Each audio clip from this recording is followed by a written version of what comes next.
এই ছেলেটা কই যায় দেখো তো ওকে। তোর বউ পাবি না, তুই তোর বউ পাবি না। কত বড় সাহস তাফসীরের মাঝে চোরের মতো উঠে যায়। নো, কেউ যদি উঠে যায় তার লুঙ্গিটা টান দিয়ে ধরে বসায় দেওয়া লাগবে গাজীপুরের ভাইয়ারা। তবে লুঙ্গি যেন খুলে না যায়, সাবধান। 3 নম্বর আয়াত আল্লাহ তাআলা বলছেন, 10 নম্বর পারা, সূরার নাম হচ্ছে সূরাতুত তাওবাহ। قل لن يصيبنا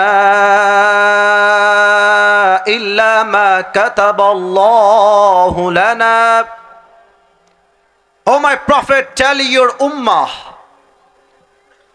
whatever I have decided will must happen, and whatever I have not decided will never happen. আল্লাহ বলছেন, আমি আমার বান্দার কপালে যা লিখে রেখেছি তা কেউ কাটতে পারবে না, আর আমি আমার বান্দাকে যা দিব না, যা তার কপালে লেখা নাই, পুরো দুনিয়ার সব শক্তি এক হলেও তাকে তা দিতে পারবে না। কথা ঠিক আছে কিনা বলেন? আলোচনার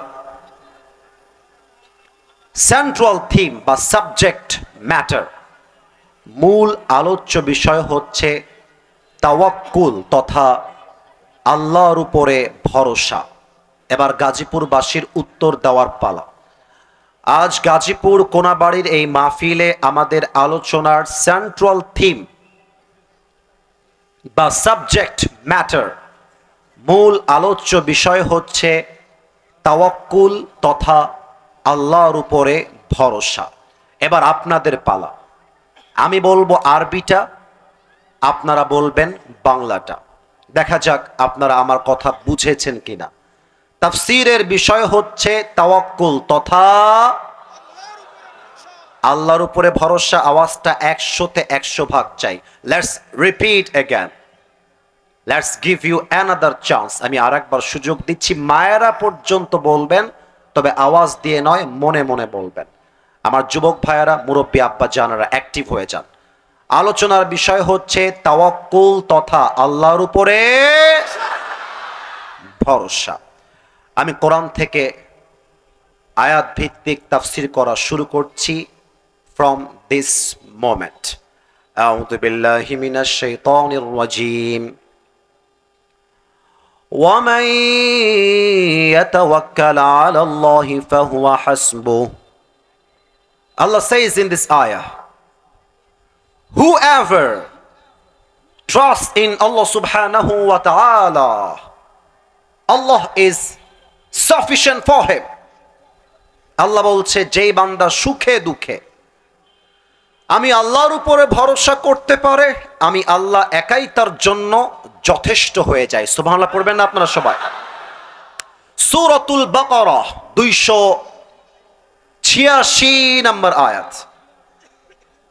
সূরাতুল বাকারার লাস্ট ভার্স আল্লাহ তাআলা বলছেন, লা ইউকাল্লিফুল্লাহু নাফসান ইল্লা মুসআহা। Allah doesn't test anybody beyond their power. আল্লাহ বলছেন, কখনো আমি আমার বান্দাকে তার সাধ্যের বাহিরে কোনো বোঝা চাপিয়ে দেই না। তার মানে যে কষ্ট আপনি সহ্য করতে পারবেন,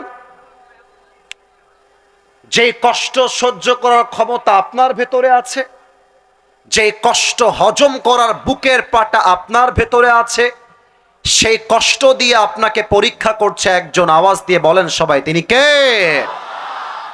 3 নম্বর আয়াত। এই ছেলেটা কই যায় দেখো তো ওকে। তোর বউ পাবি না, তুই তোর বউ পাবি না।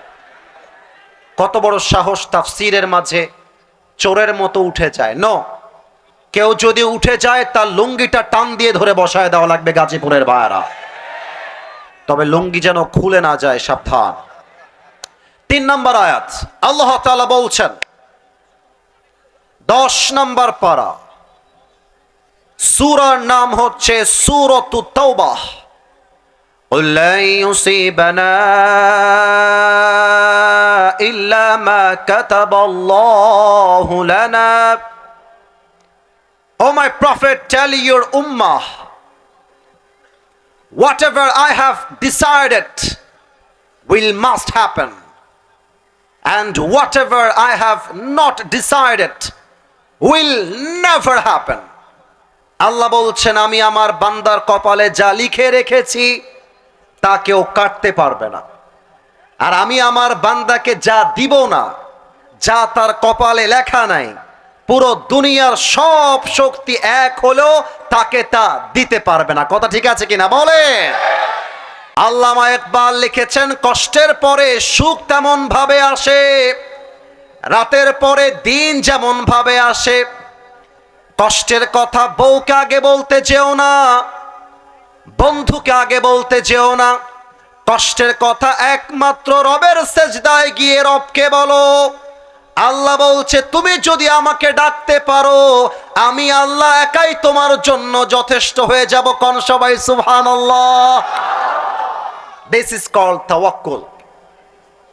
This is the real meaning of putting your trust on your Lord. এটাই হচ্ছে রবের উপর ভরসার মূল এক্সাম্পল।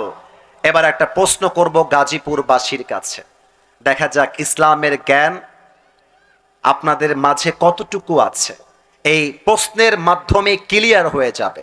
তবে আমার বিশ্বাস একটা উত্তরও কারো থেকে ভুল আসবে না, কারণ এখানে অনেক মাদ্রাসার ছাত্র আছে, স্কুলের ছাত্র আছে, কলেজ ইউনিভার্সিটির ছাত্ররা আছে। আরে আমার তো মনে হয় আমার চাইতে বেশি বেশি স্মার্ট যুবকরা এখানে বসে আছে। কথা ঠিক আছে কিনা বলেন? ওকে, একটু সময় দেই 2টা সেকেন্ড নিজেকে স্থির করবার জন্য। 1, 2। আচ্ছা বলেন তো, নবীজির তো কোনো পুত্র সন্তান দুনিয়াতে বেঁচে ছিল না, উই অল নো দ্যাট। কিন্তু নবীজির যে কয়জন মেয়ে ছিলেন, একজন মেয়েকে নবীজি একটু বেশি ভালোবাসতেন, একটু বেশি মায়া করতেন, কলিজা দিয়ে অনেক বেশি ভালোবাসতেন। বলেন তো সেই মেয়ের নাম কি ছিল? আগেই বলেছিলাম আমার চেয়ে বেশি স্মার্ট বসে আছে এখানে, বলার সাথে সাথে রেসপন্স করেছেন। কিন্তু অন্য জেলায় প্রশ্ন করলে অনেকের দেখেছি আমি বসে বসে হাঁটু কাঁপে ভয়। ফাতেমা রাদিয়াল্লাহু তাআলা আনহা।